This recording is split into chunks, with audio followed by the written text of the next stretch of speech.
So I had this SLR that came in complaining about a fuel smell. And it was coming from right here. This AN fitting was leaking.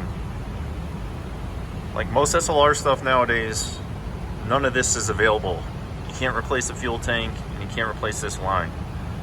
So I remember when I was at SEMA this year that Koul Tools came out with this guy. It's the fix AN fittings. It's pretty freaking awesome. So this screws onto the AN fitting like this. Then this goes inside like that to center it. And there's a diamond bit in there, and it resurfaces the AN fitting for you. So this little Koul Tool here saved having to do a whole bunch of work to make this work. And yeah, these things are awesome. I recommend it to anyone.